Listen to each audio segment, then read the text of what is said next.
Thank you for showing up while you could be having nice conversations in different languages. You chose to come here, so thank you.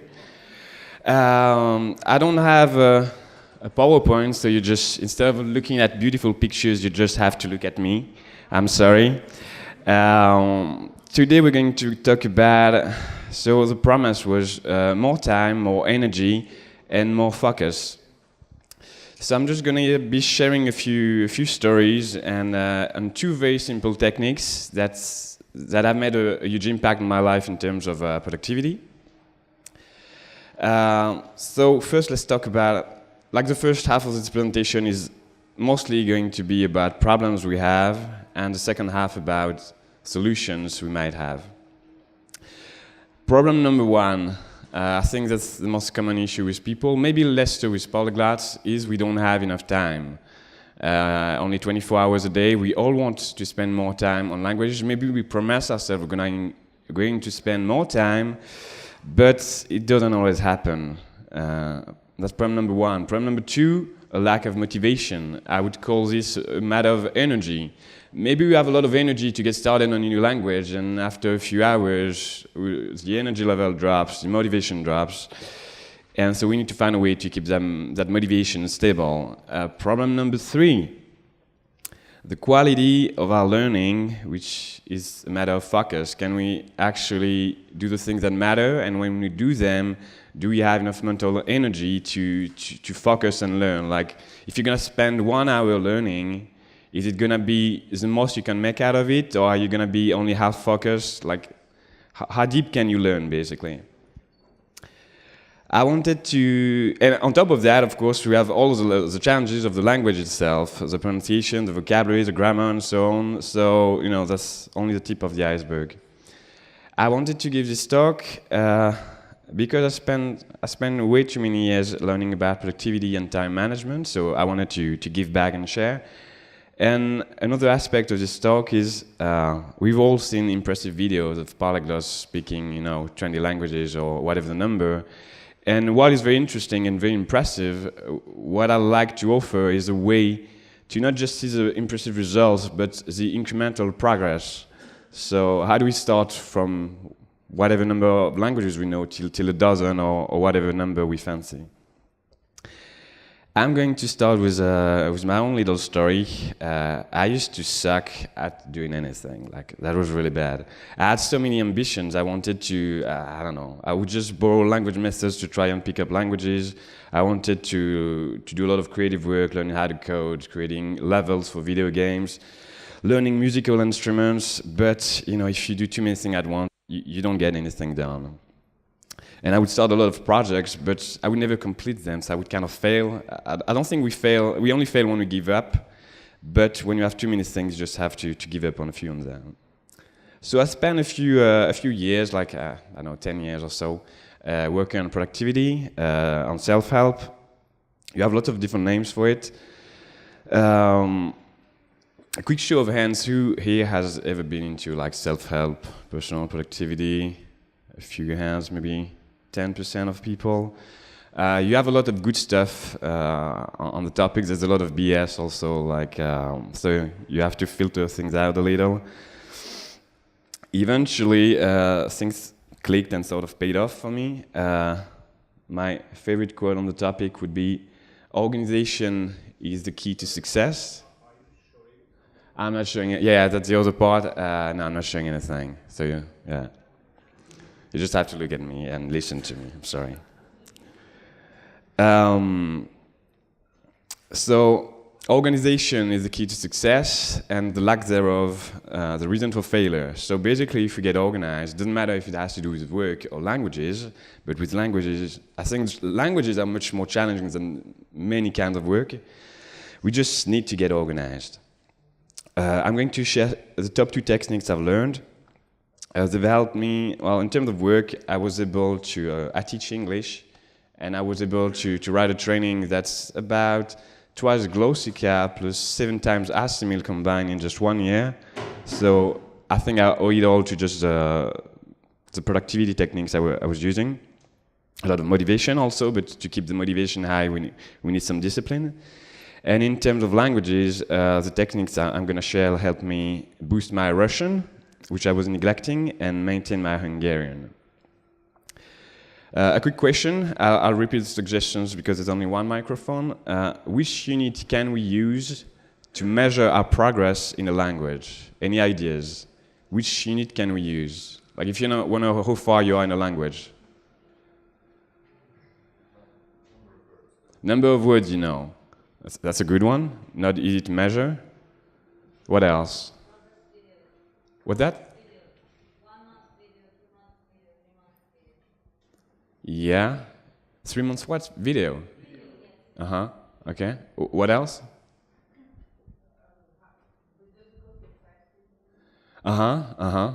These are all good answers. I have a few ideas of my own, like, so the number of words we know, it's a very good one, but it's very tricky because that would mean the number of lemmas we know.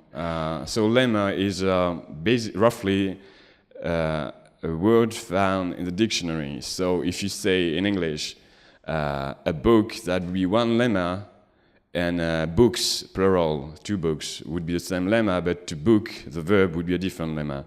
So computers can help us do that, but it's a bit tricky because they're only that accurate. Like for English, you could estimate at 98% accuracy if a word is this lemma or that lemma, and then how do you keep track of it? If you read a book, you're not going to write every single word you learn. So I think the best unit, arguably the best unit to measure our progress, would be time. Because, okay, I'll give you a couple of reasons. For one thing, we know how long it takes to learn a language. I'll share a few statistics. You might have seen them before.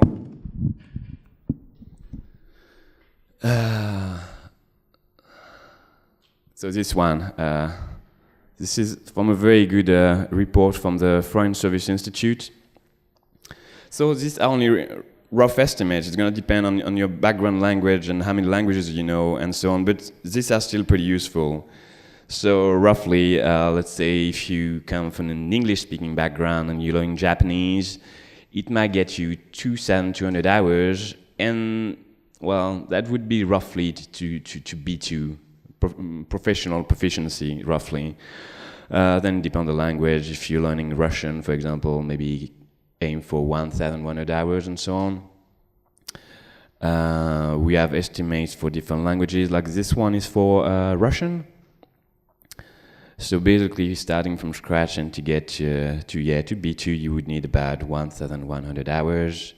This one is for English. I think it's useful because we all know English, so we can compare like, if we assume that, I don't know, Russian is twice as hard as English, then we can just duplicate the values, which would give, B2 about 1,000 hours also. Is that 5 hours or lessons? Well, that's the trick. Like, usually, I think the same for this English estimate and the FSI one. That would mean hours of focused work. So that would assume, like, in a classroom setting or doing homework at home. I'm not sure classroom is the best setting. Classrooms are useful, but I'll share some. I'm going to include other activities, not just classroom and homework. Another reason for using time is that it's a very rational approach. So it's fairly easy to estimate, and it's pretty rational. So if we say, I don't know, learn a language in 3 months, what does that mean? To which level? Like, let's say you want to be, I don't know, let's say B2. Let's assume just 1,000 hours to get good at a language, to keep things simple for the rest of the talk. 1,000 hours in 3 months, that's 1,000 divided by 3 divided by 30. That's 11 hours a day. Who has 11 hours a day to dedicate to a language? Maybe some of you do, but that's just not likely. I've seen some ads claiming learn the language in 3 weeks. Sure, be A1 in 3 weeks, yeah, but is that learning a language? I'm not sure.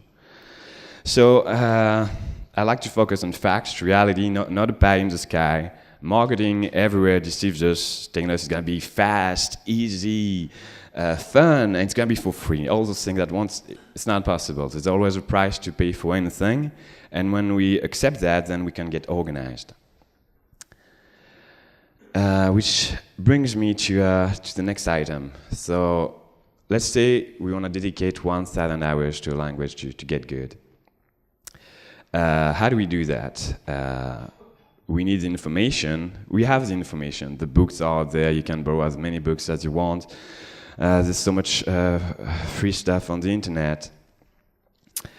But information is not enough. There's this quote I really like from this guy called Derek Sivers, who's a coder, writer, speaker at a lot of events.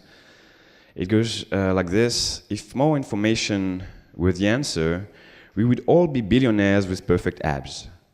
Now, I don't mean to offend anyone, but I don't think we have a lot of billionaires with perfect abs here.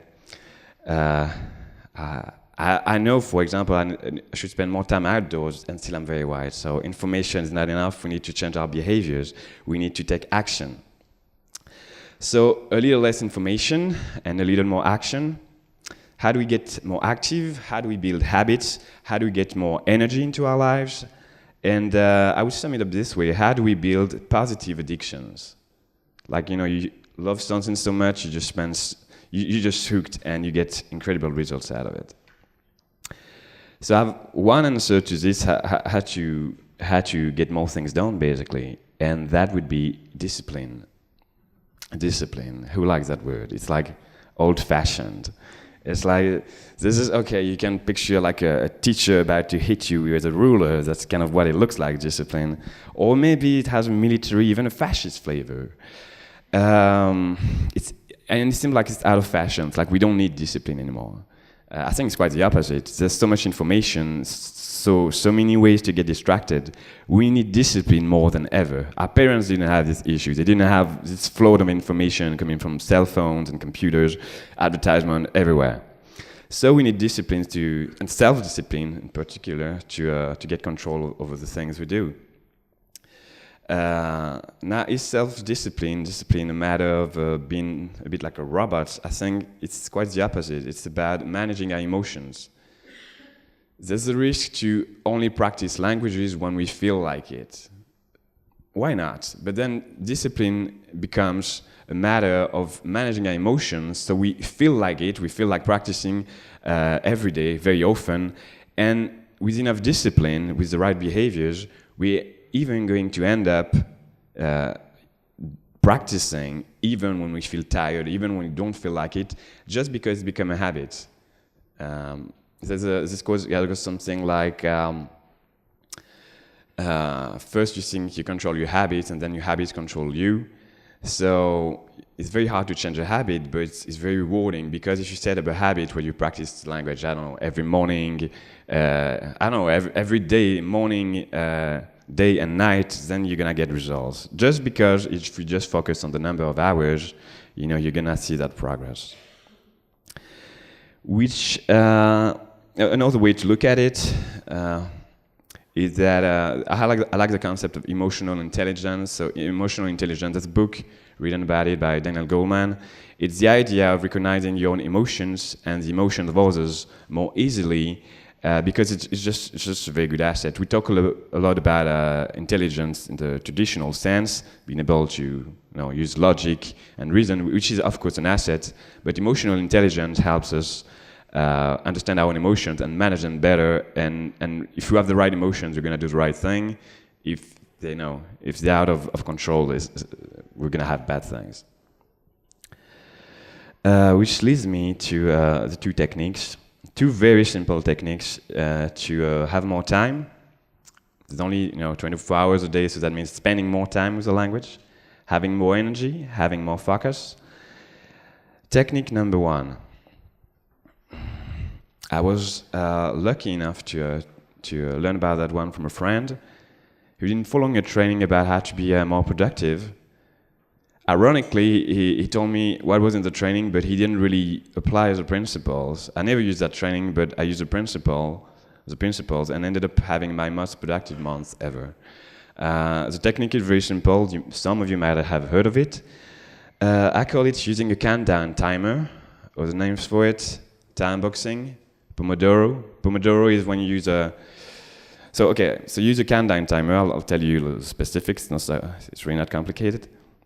Pomodoro is maybe the most famous name for it. It's when you use a kitchen timer and you set it on 25 minutes, and as long as it's ticking, you just work. And so how do you use it? Decide first what matters to you. Where do you want to see progress with the language or for work? Set a window of time. So as long as the timer is running, you're not going to do anything else. You're basically deciding that for the next 50 minutes or whatever, you're only going to focus on what matters. And no multitasking. So multitasking might feel like busy work, it might feel exciting, but multitasking doesn't allow you to go deep and learn in a deep and concentrated way.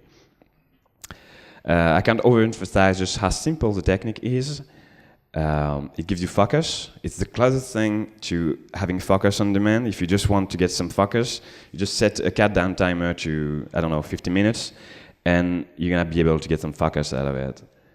And I couldn't find the name for it. If anyone knows, please let me know. This is part of our brain that basically keeps track of time and also worries about all the things we maybe should be doing. So maybe you've had that happen before. You just sit down to do some studying on some work, and you end up thinking about, all the things you should have done. Did you pay your taxes? Did you forget to turn off the oven or whatnot? Or maybe that's when you remember you should call someone. And I think one of the qualities of using a timer is that it sort of turns off that part of your brain that worries about time, and it lets you just focus on that one thing.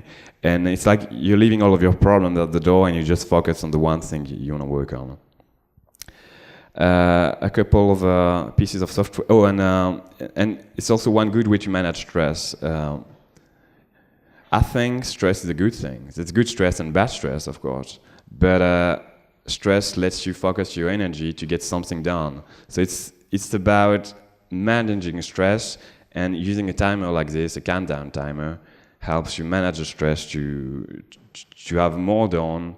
And then I think it's very useful, and that's why it helps, to make a difference between when you work hard and when you relax, and the timer helps you do just that.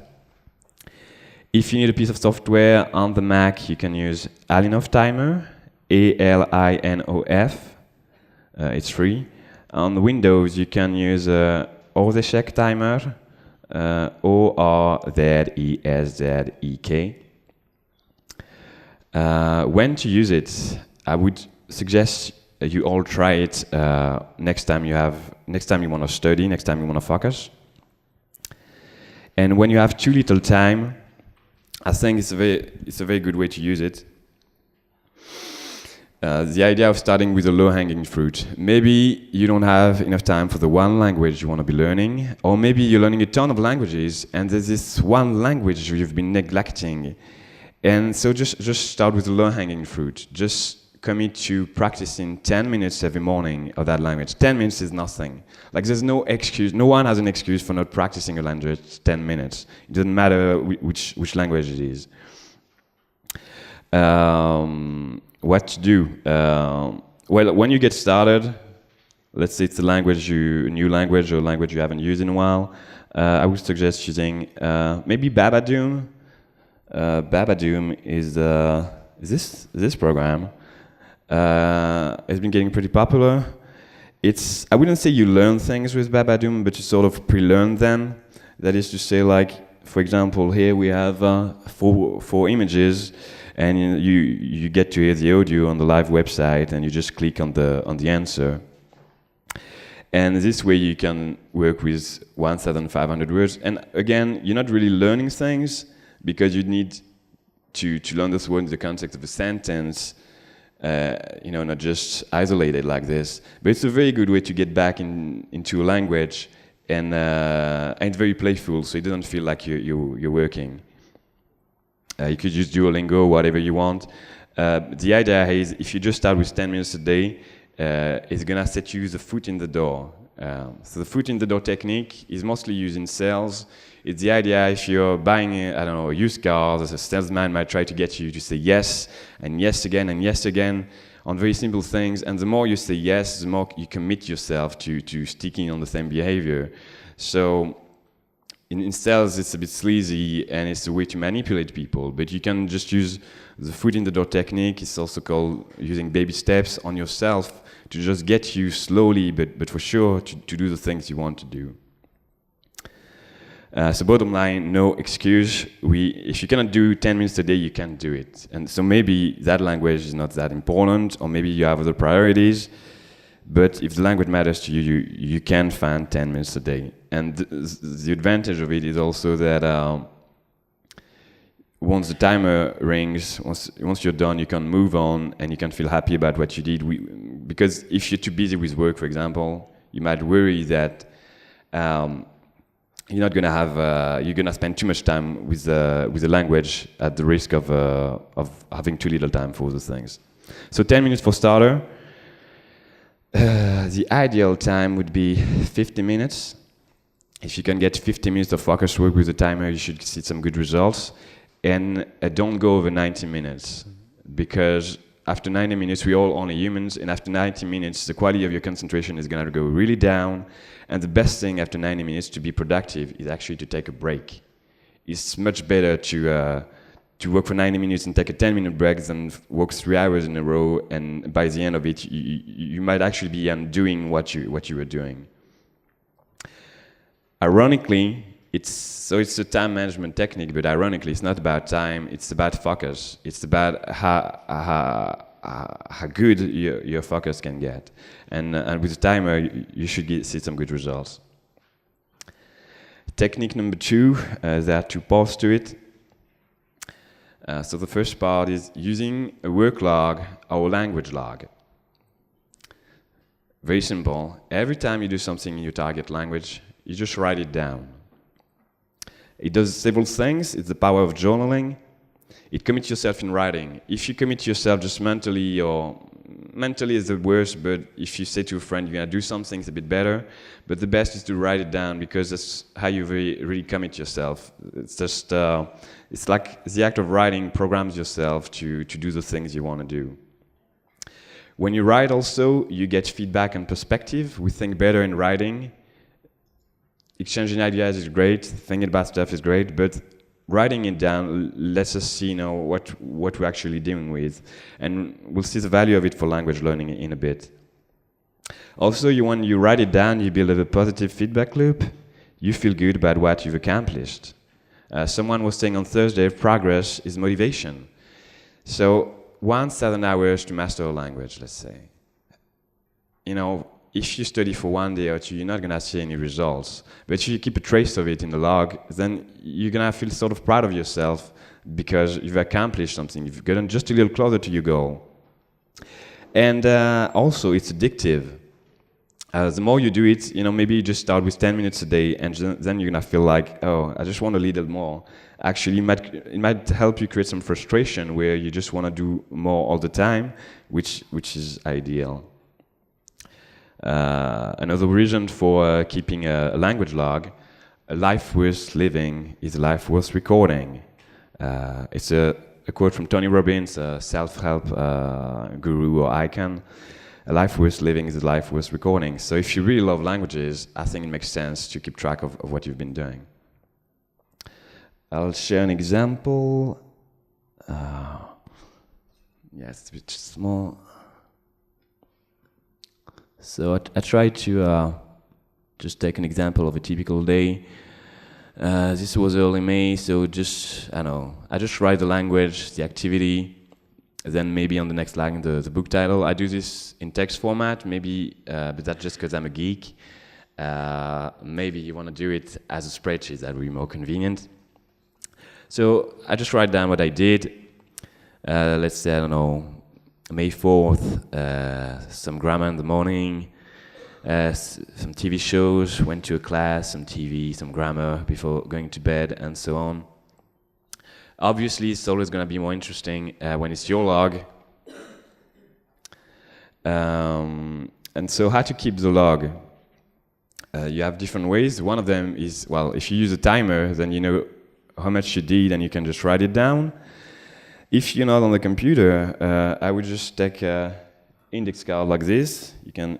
They double as bookmarks, and you just write what you did on it. I would suggest writing the full date, because you want to compile them later on. So just write the full date, start time, end time, what you were doing, the name of the book or whatever. And one third option is to reconstruct what you did at the end of the day. It's not the best one, but it's especially useful for social outings. So if you're meeting with people at the gathering, for example, maybe it's not a good idea to keep an eye on your watch just for your log. Okay, I did just 3 minutes of Russian, switch to Hungarian for 30 seconds. Might be a bit rude, so at the end of the day, just do the same thing in hindsight and just write what you did. So just keeping a log. And then the second part of this technique, it's helped me build a business and get it to take off. It's helped me overreach my goals in Russian in less time than I'd planned. So a little story, I'd been neglecting my Russian for way too long. I'd been learning it for a few years, but there was just so much to be fixed. And then I was planning some event, you might have heard of it, the Polyglot conference, the one in Thessaloniki. And I just wanted to fix my Russian. So I just committed to 10 minutes a day. With a timer, and then a little more, and then a little more, foot in the door. And I just kept at it, and in January, I set goal for the whole year, and my goal was very simple. I'd calculated that I was at just about A2 in Russian, and if I was to add 200 hours of Russian, that would get me to B1, which is just what I wanted. So I just committed to 200 hours of Russian this year, and another 200 hours of Hungarian, and just using a timer, keeping a log, doing more and more, but having also more and more fun doing it. I ended up doing about 250 hours in just 4 months. So I might actually reach a B2 level by the end of the year, possibly. And so yeah, it's just a good way to motivate yourself. What else?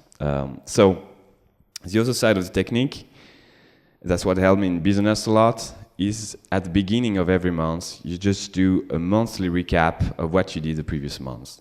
So you take all of the numbers from your spreadsheet or your log, and you just sum them up by language and by activity. So yeah, I don't have a capture of this. I'll just use this one. So for example, early May, for the month of April, I was at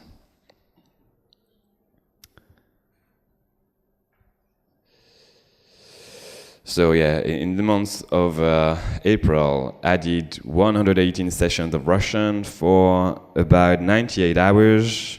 Some of it was, 45% of it was social, because I was lucky enough to travel to Russia to practice the language. 16 hours of TV, almost 900 minutes of meal, 500 minutes of classes, and so on and so on. And the value of this approach is that then you get to see if you actually have well, for one thing, if you're practicing the language enough. I realized that I was neglecting my Hungarian totally. I'd only practiced an impressive total of 0 hours in 1 month. So it got me to pick up my Hungarian before coming here, and I did more Hungarian in the past 2 weeks than in the previous few months. Another value of doing this, of doing a monthly recap, is you're going to be able to get some perspective. So first you get some feedback. You see how much time you spent, which activities you did, are they balanced, and you get some perspective. You get to see what you like, what you need, and what works. You have different ways to measure for balance. My favorite one would be phonetics, vocabulary, grammar. Maybe we neglect phonetics too much, and we should, spend a little time every day on this. Or reception, production, or spoken versus written, or solo versus group. It's nice to study languages, it's nice to feel like we're learning, but eventually we need to actually practice with other people. Or maybe we're practicing mostly one-on-one and want to practice in a group. So this monthly recap helps us keep an eye on all this. It's the idea of sharpening the saw. Sharpening the saw is an idea from 7 Habits of Highly Effective People. It's basically the idea of taking a step back to see what we did, maybe tap ourselves on the back for the efforts we did, see what worked, see what didn't work, and rejuvenate, recuperate, rest a little, and start again. And one of the good questions to ask yourself at the end of every month when you do the recap is, what's my biggest sticking points? If you always do the same things, you're always gonna get the same results. So it's gonna help you identify what you're bad at in the language and what's blocking you. And the next month you can work on it, see some progress, and at the end of the next month you can feel happy about what you did. So that's it. So to recap, use a timer, use a work log. We have some times for a few more techniques. First, it's actually not a technique, it's the question of lifestyle. If we want to spend more time in the language, maybe we should question exactly which lifestyle we have. There's this Catulum quote, a famous Hungarian polyglot. She used to say this, 24 hours a day, 8 hours to sleep, 8 hours to work, 8 hours to play. So, play or do the groceries or the dishes or whatever. And so the question is, how do we use it? If you can change a job or move to a country to actually, spend 8 hours a day working, if you can work in the language, or even if you cannot really use the language to work, but you commit yourself to working in that language anyway, you're gonna make a lot of progress. And it has nothing to do then with your discipline, just you're forced into it and you adapt. And we're all very good at adapting, but we're not always very good at forcing the conditions and the environment around us to change, because change is scary.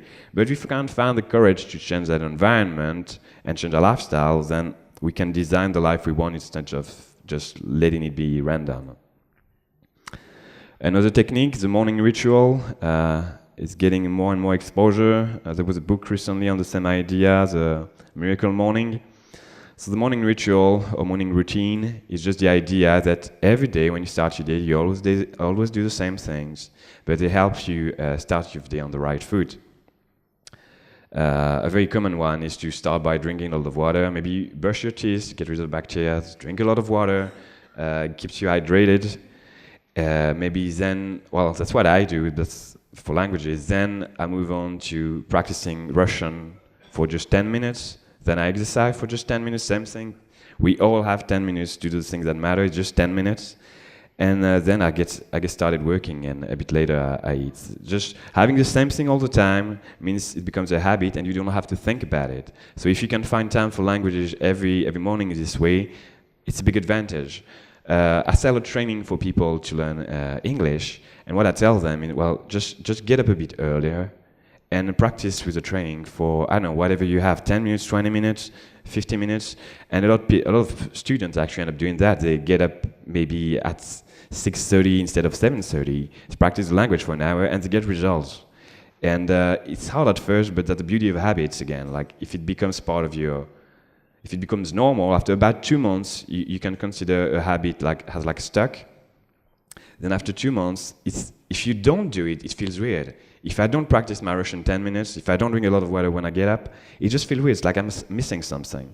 So I'm not just saying you have to copy this, but I'm saying find a way to start your day on the right foot every day, because this way you only have good days almost, instead of things being random.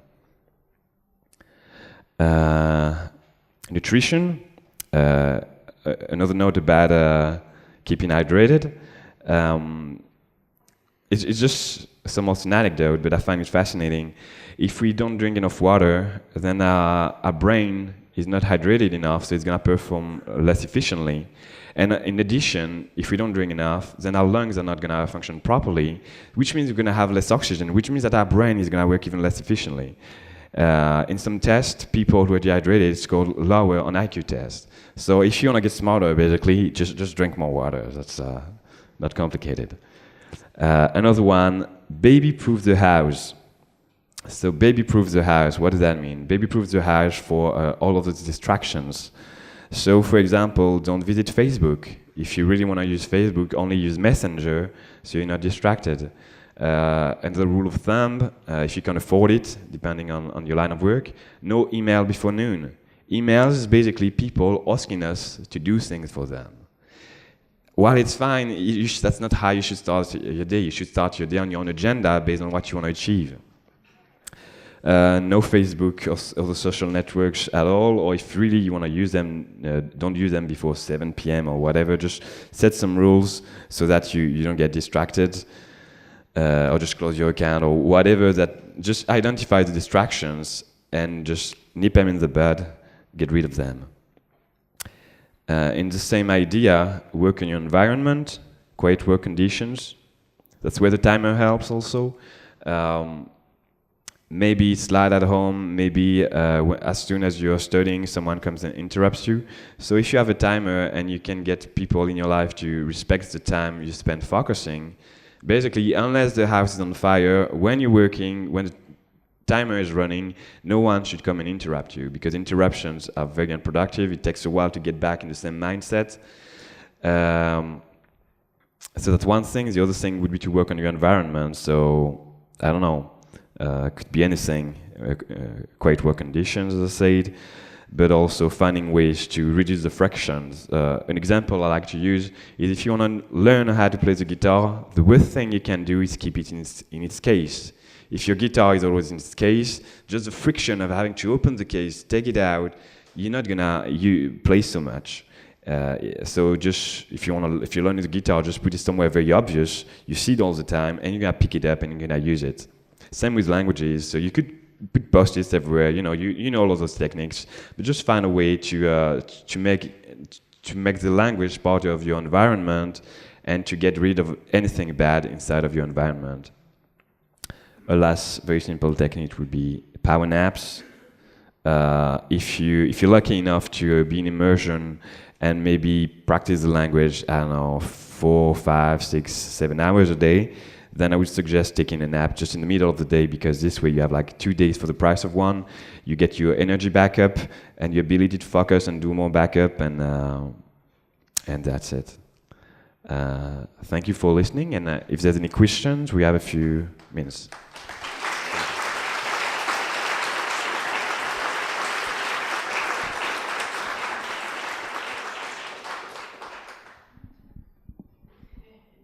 Any questions?